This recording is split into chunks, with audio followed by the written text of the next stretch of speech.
And there's a rhythm to how Jesus says it, right? You've heard that it was said, this thing, but I say to you, you've heard that it was said, you don't murder. You've heard that.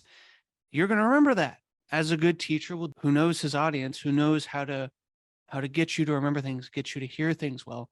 He's going to have repetition. He's going to repeat. I think you can make a really strong case that Matthew compiled this for us. Now, it might be that Jesus said it on one time on a hill altogether, which would be amazing. I'm open to that. The point we're making here is, regardless of your view, Matthew gives it to us like this. So we take it like this. And what is Matthew, what is Jesus saying in the form of the sermon as a sermon? That's the question.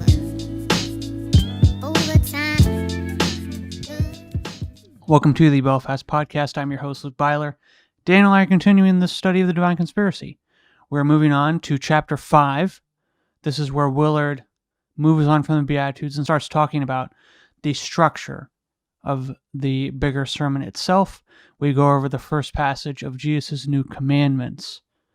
You've heard that it was said, but I say to you, what these mean, what the structure means, and we try and answer the question, do we think that Jesus actually gave this sermon all at one time?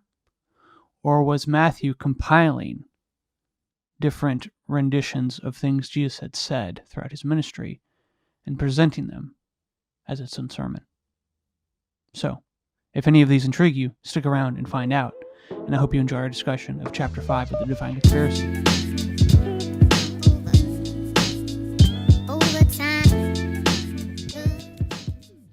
All right, so now we're moving on to Chapter 5 in the Divine Conspiracy. This chapter is called The Righteousness of the Kingdom Heart Beyond the Goodness of the Scribes and the Pharisees.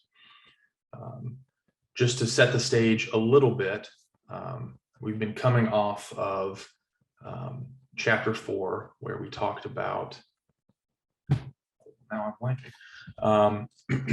We talked about, that was the Beatitudes, and we talked about how it's redefining what it means to be blessed. And this leads, I think, really smoothly into our subject matter in Chapter 5, where Willard is talking about what it actually means to be righteous, and what Jesus means by, your righteousness has to exceed that of the scribes and the Pharisees. So these two things sit, I think, really well side by side. So I'm going to start us off by reading a quote from C.S. Lewis that he places at the beginning of the chapter, and then Luke, you can go into reading the passage for today. Okay. That Willard is going to be going through in this chapter. Now, I will say, in our covering of Chapter 5, we will not be covering the entire chapter, as is usual, but there is actually a significant section of the chapter that we won't be talking about at all. I think it's one of the most important sections of the book, but I also think that we could very easily get bogged down in the details. And so we're skipping over that because, one, we hope that all of you listening will pick up the book and read it. And two, and maybe if y'all want us to come back and talk about that later in a Q&R thing, we may do at the end. Let us know in the comments. But the main thesis of this chapter we see is something that's an overarching point that we really want to nail down. And so we don't want to get bogged down in the other stuff that's very good and very practical. We're trying to extract this one very crucial point that Willard is making that I think really can genuinely change the way we as Christians exist in the world. I see these next few episodes as some of the most important that we've done, because I think if we fully grasp what Willard is saying, it could change us as people in a really good way. So with that said, I'm going to read this quote from C.S. Lewis, and then we'll get into it. Luke, do you have anything to add real quick? I would just encourage you to get the book. It's the latter half of this chapter, which we're not going to cover, is, so I've read this book since high school. This is the third or fourth time I've read the book. And even having read it multiple times before, as I was rereading the end of chapter 5, I kept, like with any great book, I would read 3-4 pages and I'd set it down because I didn't want to keep going. I needed to think about what he had said. And so we won't talk about this. You'll hear it in the passage, but as he specifically talks about the nature of anger, of lust, of greed, or of need for reputation, and those will come in. Those will be hammered in the subsequent chapter. But as he talks about how these things impact our lives, it is he leaves you, naked to deal with your own insufficiencies in a certain way. And it's just very sobering. But it's not, he doesn't beat you up. He's gracious, and he basically invites you, as Jesus does, to say, well, yeah, that's why the kingdom is at hand. It's available to you, because there's a different way to operate than these modes of being that you are so familiar with. And so, even having read it 4 times, I still put it down every few pages, because there's other things I realized that I didn't see last time, like with any great book. I didn't see last time, and the way he says this thing hits me in a certain way. And so, yeah, pick up the book, read it. If not for chapter 5, if not for, chapter 2. So yeah, just implore you, pick it up, read it. I think I'm going to go back and for the episodes, I'm actually recording this before we publish any episodes on the chapters in Divine Conspiracy, which is wild. But I will be sure to link in every episode that discusses this book, the book, so you can go get it. Yeah. All right. So Willard starts with a quote from Luke, but I'm going to jump down to the quote from C.S. Lewis from Mere Christianity. He says, "The command, 'Be ye perfect,' is not idealistic gas, nor is it a command to do the impossible.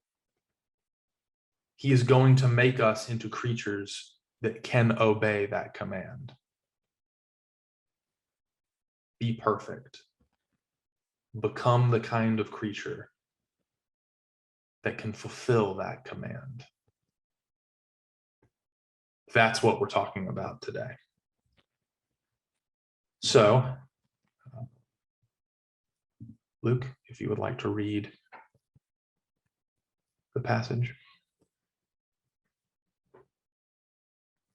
This is it'd be my pleasure. This is Matthew 5:20 through 40. 48. 48. The end of the chapter. Okay. I'm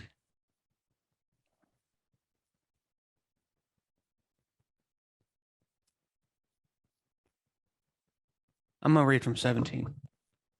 Okay. "Do not think I have come to abolish the law or the prophets. I have not come to abolish them, but to fulfill them. For truly I say to you, until heaven and earth pass away, not an iota, not a dot will pass from the law until all is accomplished. Therefore, whoever relaxes one of the least of these commandments and teaches others to do the same will be called least in the kingdom of heaven. But whosoever does them and teaches them will be called great in the kingdom of heaven. For I tell you, unless your righteousness exceeds that of the scribes and the Pharisees, you will never enter the kingdom of heaven. You have heard that it was said to those of old, You shall not murder, and whoever murders will be liable to judgment. But I say to you that everyone who is angry with his brother will be liable to judgment. Whoever insults his brother will be liable to the council, and whoever says, you fool, will be liable to the fires of hell. So if you are offering your gift at the altar, and then remember that your brother has something against you, leave your gift there before the altar and go. First be reconciled to your brother, and then come and offer your gift. Come to terms quickly with your accuser while you are going with him to court, lest your accuser hand you over to the judges, and the judge to the guard, and you be put in prison. Truly, I say to you, you will never get out until you have paid the last penny. You have heard that it was said, you shall not commit adultery. But I say to you that everyone who looks at a woman with lustful intent has already committed adultery with her in his heart. If your right eye causes you to sin, tear it out and throw it away. For it is better that you lose one of the members than that your whole body be thrown into hell. If your right hand causes you to sin, cut it off and throw it away. For it is better that you lose one of your members than your whole body to go into hell. It was also said, whoever divorces his wife, let him give her a certificate for divorce. But I say to you that everyone who divorces his wife except on the grounds of sexual immorality makes her commit adultery. And whoever marries a divorced woman commits adultery. Again, you have heard that it was said to those of old, you shall not swear falsely, but shall perform to the Lord what you have sworn. But I say to you, do not take an oath at all, either by heaven, for it is the throne of God, or by the earth, for it is his footstool, or by Jerusalem, for it is the city of the great king. And do not take an oath by your head, for you cannot make one hair white or black. Let what you say be simple, yes or no. Anything more than this comes from evil. You have heard that it was said, an eye for an eye, a tooth for a tooth. But I say to you, do not resist the one who is doing evil. But if anyone slaps you on the right cheek, turn to him the other also. And if anyone would sue you and take your tunic, let him have your cloak as well. And if anyone forces you to go a mile, go with him 2 miles. Give to the one who begs from you, and do not refuse the one who would borrow from you. You have heard that it was said, you shall love your neighbor and hate your enemy. But I say to you, love your enemies and pray for those who persecute you, so that you may be sons of your Father who is in heaven. For he makes his sun rise on the evil and on the good, and he sends rain on the just and the unjust. For if you love those who love you, what reward do you have? Do not even the tax collectors do the same? And if you greet only your brothers, what more are you doing than others? Do not even the Gentiles do the same? You therefore must be perfect, as your heavenly Father is perfect.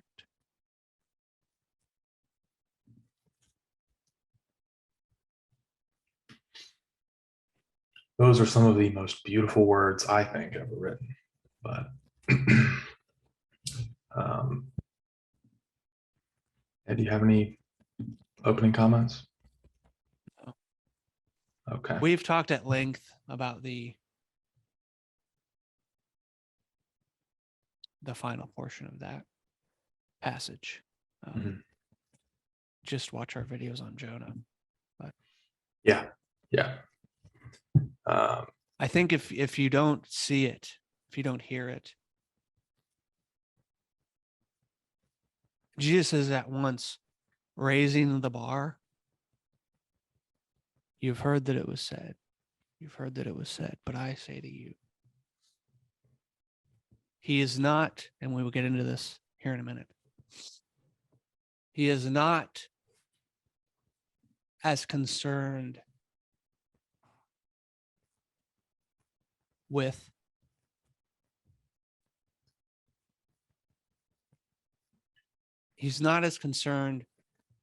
the exact action you do than with the reason you do it. I think he's far less concerned with the action that you do than the internal condition that produces that action. Mm. And that'll be a theme that stretches throughout today. So this is something that we're about to get into something that Willard consistently comes back to in the book. And I think it's worth mentioning one more time, simply because I think it would help. Willard uses it to frame the conversation that he has in this chapter, and I think we should use it to frame the conversation that we have based on this chapter. So his opening section is Master of Moral Understanding.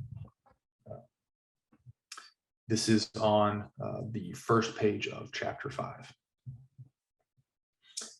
He says, when Jesus deals with moral evil and goodness, he does not begin by theorizing. He plunges immediately into the guts of human existence: raging anger, contempt, hatred, obsessive lust, divorce, verbal manipulation, revenge, slapping, suing, cursing, coercing, and begging. It is the stuff of soap operas and the daily news and real life. He takes this concrete approach because his aim is to enable people to be good, not just talk about it. He actually knows how to enable people to be good, and he brings his knowledge to bear upon life as it really is, not as some intellectualized and sanctified version thereof. And I'll read just this first paragraph on this page. He knows that people deeply hunger to be good, but cannot find their way. No one wishes to do evil for its own sake. We just find it, unfortunately, necessary. We want to be good, but are ready to do evil and become prepared with lengthy justifications. Mm.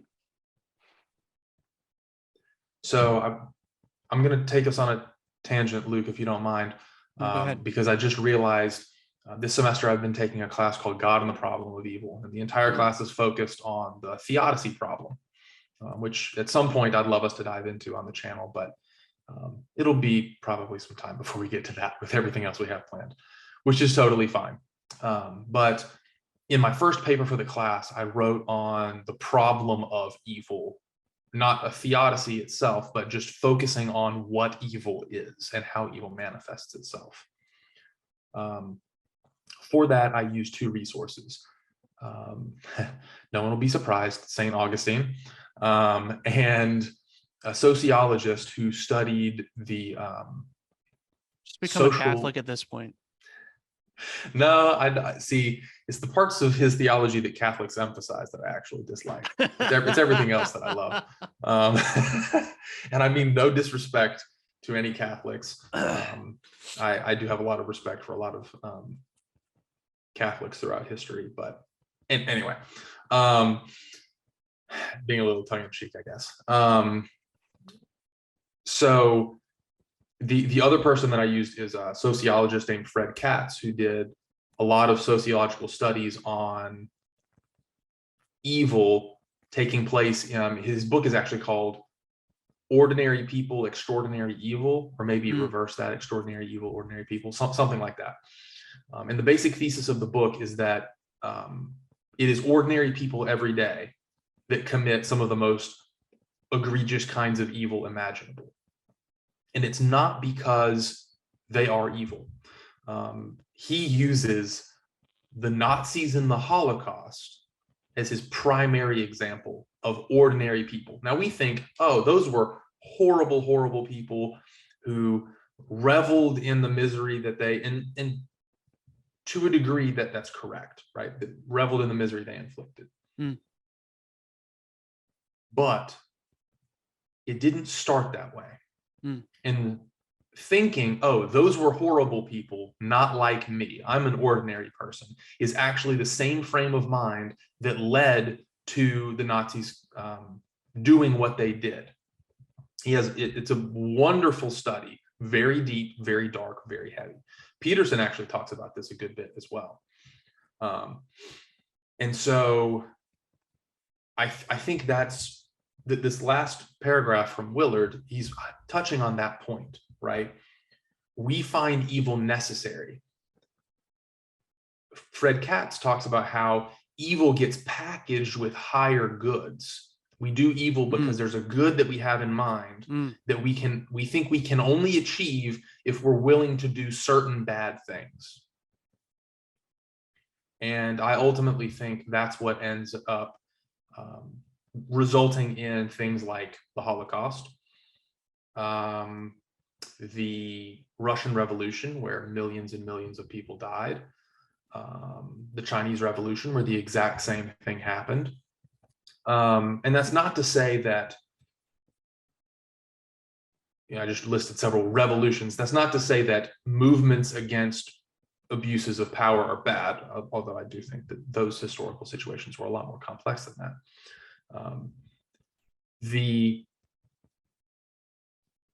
Most of the time, the evils we commit are done for very good reasons.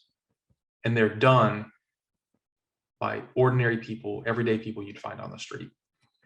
And so Willard's point that this passage in the Sermon on the Mount is about Jesus getting into the thick of life, the nitty-gritty, messy bits of life, and actually telling us how to be transformed and do it differently.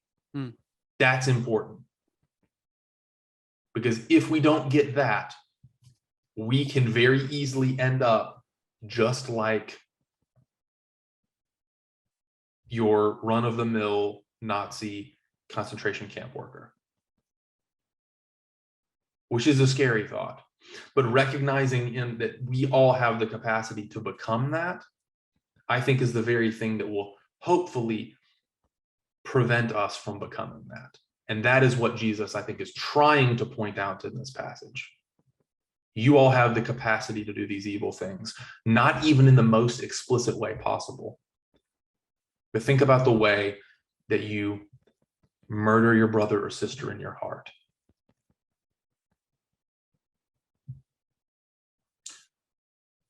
So I'll stop my little rant there. Luke, do you have anything to add on that point? No, I think that was great. It's a worthwhile tangent. All right. So the next section we're going to look at with Willard is another, I think, really important point to make when talking about the Sermon on the Mount in general. It's on page 149, Luke, the talk on the hill. And with this, Willard is going to talk about how it's important to not see the Sermon on the Mount is broken up into small chunks that are unrelated to each other. A lot of biblical scholarship likes to focus on the source criticism and the redaction criticism and try to break it up and see if maybe these were different talks that Jesus gave and that the author of Matthew arranged them together, but they were originally given separately. And that's probably true. Because and just to give reason for that view. Yeah. Because there are other gospels where he says similar statements, but ties them together in different ways, or puts one next to the other that he doesn't put here. Yeah. Or he gives a different kind of anecdote story along with the teaching, but it's still the same nugget. Yeah, like the section on, let me look real quick. I think it's the section on oaths, maybe. He gives in a different point in a different gospel, and he says a few different things about it. And this happens a good bit with the gospels, right? As they have stories and they're arranged slightly differently, or different details are included or excluded, things like that. Shouldn't worry us at all. Go back and listen to our episodes on canon, and that should maybe help, although this is slightly different. But the important point that Willard is going to make in this little paragraph that I'm going to read is that if we're focusing on that, we miss that Matthew, the author of Matthew, put these together in a way that flows logically, and I think constitute the thrust of Jesus' message throughout his entire ministry. Mm-hmm. And so this isn't just like, oh, Matthew threw something together. No, this is Matthew taking the work of Jesus that may or may not, I mean, I tend to think that this was probably something that Jesus gave so many different times in so many different ways, that what Matthew did was not arrange it in a certain way. Matthew tried to condense it into a easily digestible format, but that's neither here nor there. The point being, we need to read the Sermon on the Mount as a sermon. One chunk that is taken together and naturally flows from section to section. Because if we break it up, then we lose the thrust of what is actually being said. Right. And you get the refrain even in the passage as we read it in the beginning.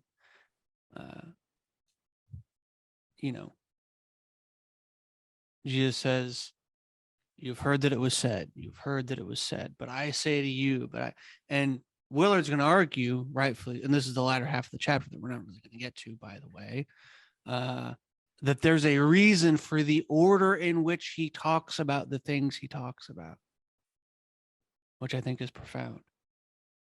And so pick up the book if you want to know why that is. I agree with Willard's summation on that.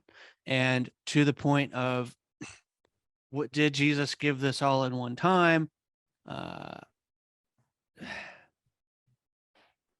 tree falls in the forest and there's no one there to hear it. I don't think it matters. Like you said, Marty Solomon, if you're familiar with the Belfast Podcast, has made this point, right?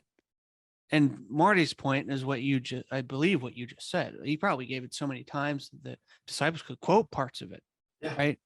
And there's a rhythm to how Jesus says it, right? You've heard that it was said, this thing, but I say to you, you've heard that it was said, you don't murder. You've heard that. You're going to remember that, right? The same way we remember the blessed are those who are in this state, but they enter the kingdom and they're in this state. Blessed are those who hunger and thirst for righteousness, for they shall be satisfied. Like, as a good teacher will do, as someone who knows his audience, who knows how to get you to remember things, get you to hear things well, he's going to have repetition. He's going to repeat. And so I think you can make a really strong case that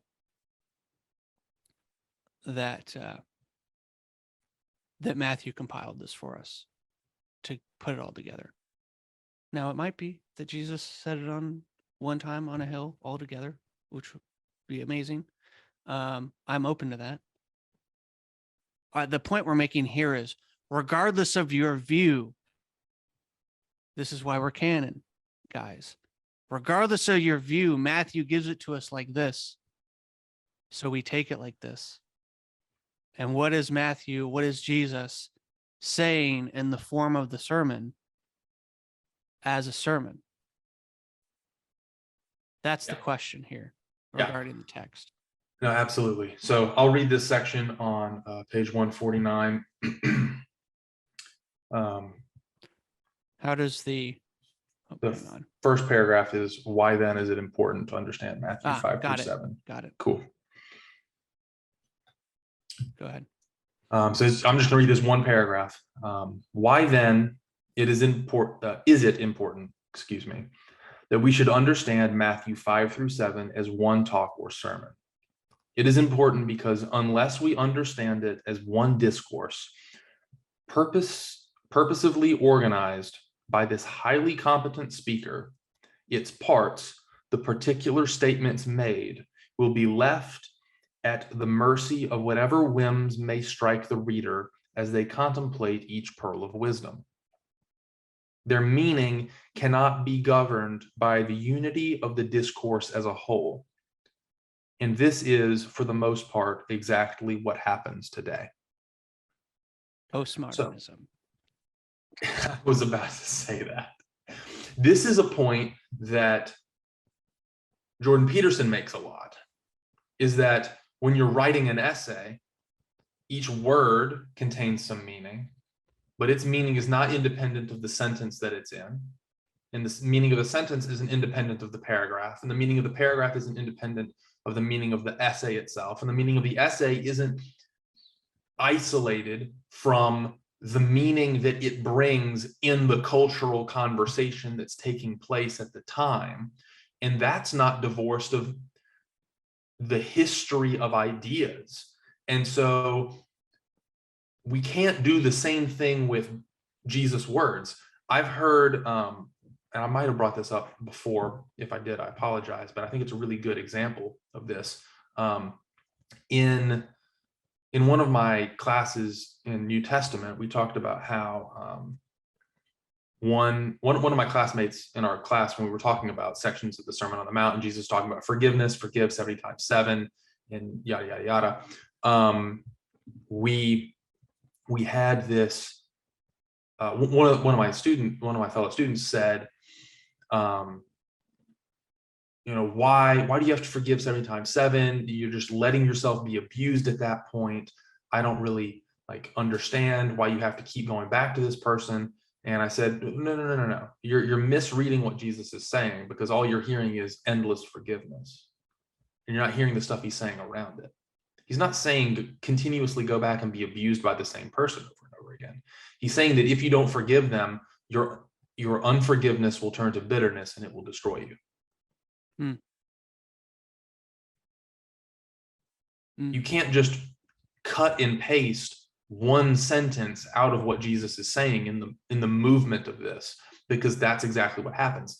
I don't think that's a really good way to live your life, because then you're just subjecting yourself to abuse constantly. Right. No, and one of the points Jesus made in this section of the Sermon on the Mount that we just read is, if you're being taken to court, try to settle the dispute out of court, because if it goes to court and you genuinely did wrong, you're going to get it. And so it's better for you to try to rectify it away from the court system as friends than it is for you to be taken to task because you genuinely did something wrong. Again, it's about being a certain kind of person, not doing a certain kind of action. So I want to read. I highlighted half of it. I just want to read real quick the next paragraph from what you just had. Go for it. He says, the most constant whim historically has been the disastrous idea just mentioned, taking it the whole for its parts, that Jesus is here giving laws. You've heard that it was said, but I say to you. You've heard that it was said, but I say to you. For if that is all he is doing, they will certainly be laws that are impossible to keep. The keeping of law turns out to be an inherently self-refuting aim, rather than the inner self must be changed.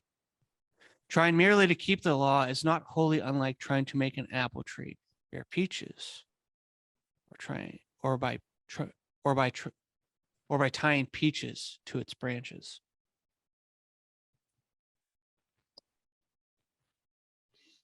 And this is what we're talking about.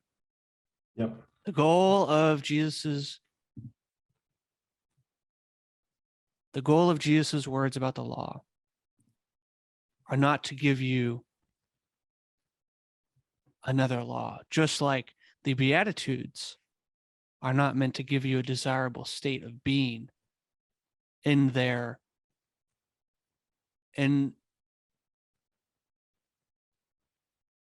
words of your condition, right?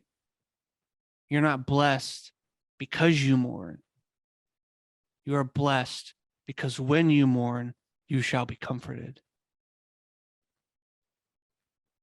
You are not blessed because you're poor in spirit. You are blessed because when you're poor in spirit,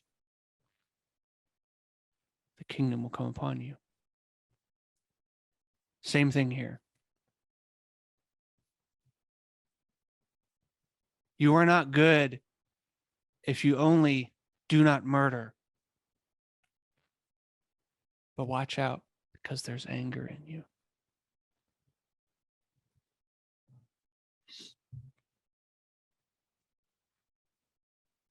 And what are we going to do about that? Well, we'll find out. But if you read the book,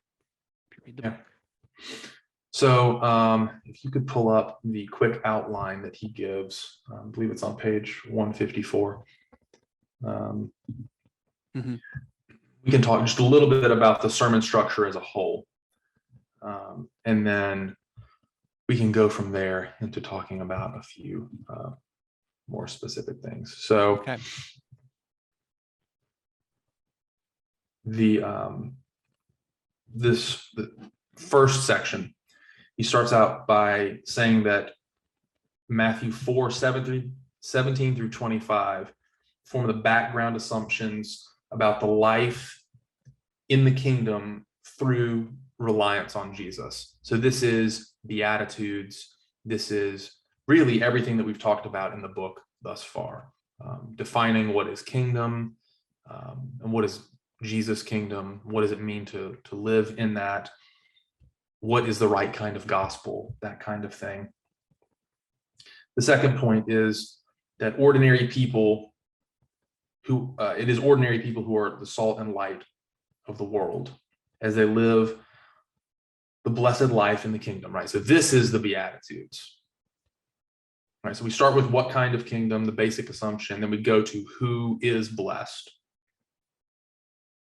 Then in this section that we're covering today, the kingdom heart of goodness concretely portrayed as the kind of love that is in God. So the way we live our lives now should be an extension of the love of God, manifest in the way in which we exist, not just in our actions, but in our whole being. Section 4, he says, is a warning against false securities, reputation and wealth. This will be covered when we talk about chapter 6. The next section, warning against condemnation engineering as a plan for helping people. So this is a talk about how to best help people become transformed.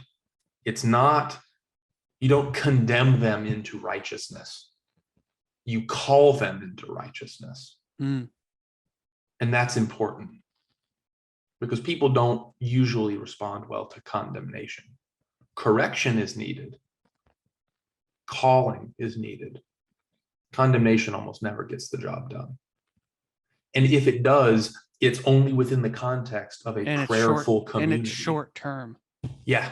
And it's only within the context of prayerful community, as he highlights here, right? A community of prayerful love. Because the only people who could condemn me are the people who I know care about me, right? If my wife says, hey, Daniel, that really wasn't cool, that was like, and she's just really letting me have it. My first thought should be, okay, what did I do wrong? How did I do it wrong? Did I do something wrong? And how can I make it better? But if someone on this, walking on the street as I'm, downtown or whatever, starts laying into me, or if someone that I kind of know really is letting me have it, I just see them as a jerk. So you have to be careful with the way that we encourage people to take up this kingdom life. And then the last bit, warnings about how we may fail actually to do what the discourse requires and the effects thereof. So warnings about ways in which we can fall short of this mark. So that is the outline of the sermon. That's the main thrust of chapter 5. We have a little bit more that we'll get into, but I think now is a good place to stop.